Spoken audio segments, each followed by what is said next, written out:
Hey everybody, I hope this comes out okay. Couple of trial runs and they all seem to go okay. So I'm going to be doing my paper on the terrorist attacks of September 11th. I don't think it needs a lot of introduction and context. We all have seen or heard about it. I just made a note. Obviously that image stands out to me, as I'm sure it does to you. And it's always been a disaster that's resonated with me.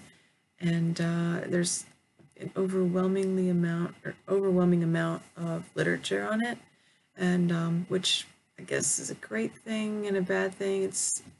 I'm finding that it may be more of a curse, just because I've spent so much time like sifting through what's out there. It was hard to really nail down what I wanted to do, and then subtopics of what I wanted to study. So children of the disaster that were affected is going to be what I'm going to focus on. I chose that because I am a parent, I have children, and I have lost a parent. So it just seemed like something I could really spend a lot of time reading and writing about, something I'm passionate about. So I decided to just explore the trauma they experienced, any counseling that they received, and mental illness that they suffered as a result, if anything. So I've been looking the better part of this week, just tons and tons. It's like as soon as I read one article, it'll be a rabbit hole into something else I'll go look up. And so I'm having a hard time kind of, keeping my blinders on and stay focused on what I'm actually researching. So just a quick snapshot on what I'm going to be looking for. So therapy and the grief counseling, I need to kind of hone in on that a little more. I know there's stuff out there. I just haven't piled a list of articles for that. But I made 2 notes here that I did see about how children don't process disastrous events like adults do, which isn't all that surprising. But the research behind that was just that it's hard for them to comprehend disaster, things that don't fit into their schema of daily life and their routine. It's hard for them to process it, so, or to comprehend it, therefore it's really hard for them to process what happened and why. And I've also read an article, more than one, but this one was really the better one, about the effects of prior trauma. A lot of school-age kids especially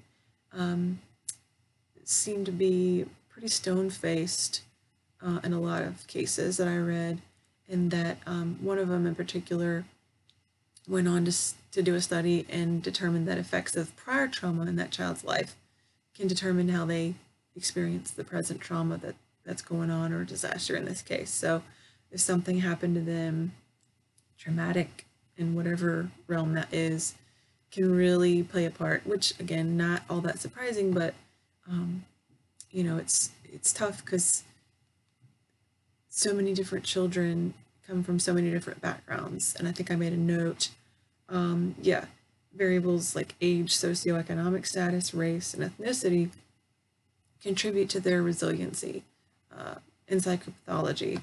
So I was not super surprised with that, but I do have an article, the Copeland article I cited here, and then another article specifically on certain groups, Latino specifically. So I'm going to just see how that pans out for me, and, what determine, how those kids of different backgrounds, is it worse for children who are in poverty or better? I would assume it would be worse for them, but that's to be determined. I need to keep researching on that. Mental illness. So these are my 3 things that I really would like to target. Mental illness, there's a ton of articles. So it was helpful for me to start looking at articles that were not necessarily related with September 11th, but about children and trauma and disasters in general and how they cope with them. Many times I saw that, let's see, most disaster studies have found significant levels of PTSD among children and adolescents. That was mentioned in almost every article I read, that it was almost guaranteed for children to suffer PTSD after a disaster. Let's see. Yeah, that the PTSD and depression are the two most common mental health problems. Saw that cited quite a bit, but I did just put the most common one, or the one that I actually read in depth. Other variables, I read that. Okay. Another thing, school-age children may reenact their experiences in play and or discuss them repeatedly. That was really interesting too, just because I have kids, so I've seen them reenact things. Thankfully not about a disaster, but whatever they're struggling with in their life. So this article that I read specifically it was 2 case studies and one child in particular that really just, that's all he would do was use building blocks and just build the towers, make them, crash them down, and just really, and not talk so much about his feelings or how he felt. Didn't answer a lot of questions, but it was really, seemed to be cathartic for the children in that group to use these blocks and build the towers. And it was really eerie, I think, for the researchers to see that. Sorry, I'm just looking here. I cited here that children are more likely to be severely impaired than adults, even if not directly exposed to the disaster.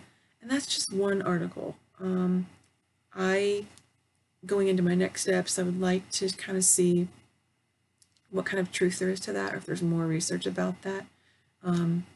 Certainly it's pretty hard to say that, all children are more likely to be severely impaired than adults. I don't know that that's necessarily the case in all the situations, but I need to look into that. So before I move on, I just wanted to go over my notes here.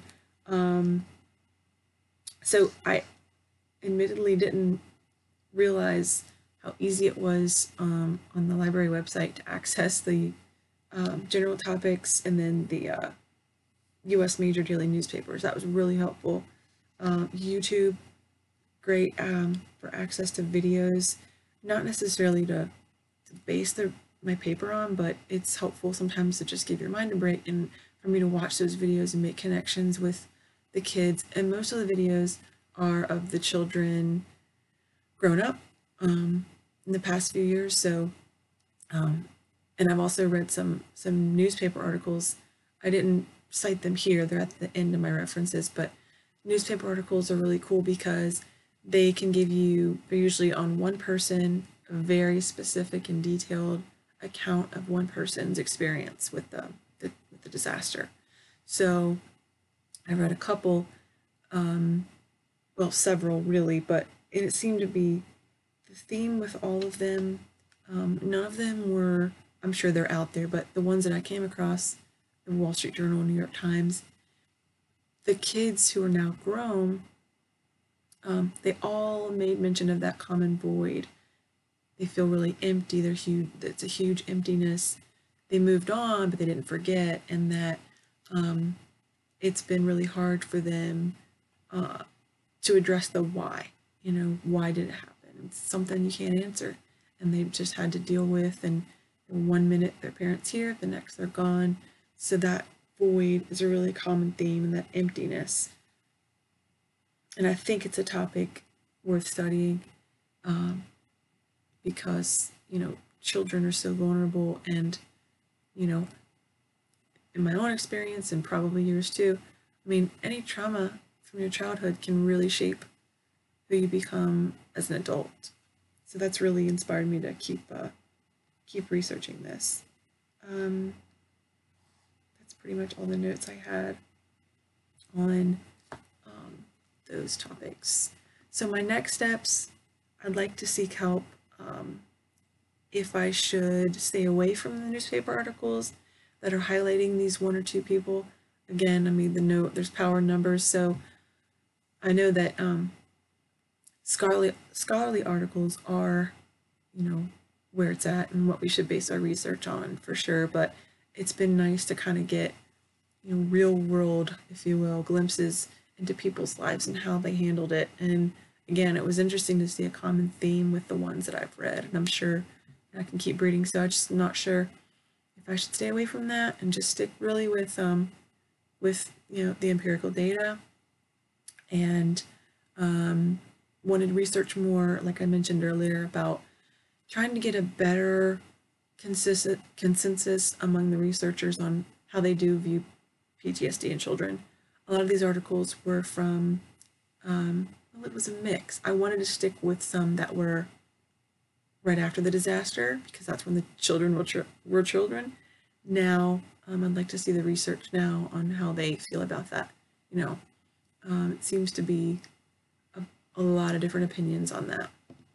And then I'm going really long here than I wanted to, but then just to make sure that I'm properly citing, if we're going to do Chicago, that's just kind of a small question, but I assumed Chicago would be okay. Just want to make sure. And then I thought about visiting the Writing Center.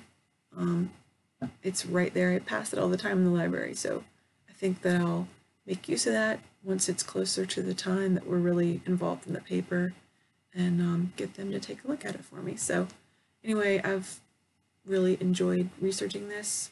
It's super easy to stay reading for a long time just because there's so much out there. So I hope that I don't get too off track. But anyway, that's it for now. Thank you.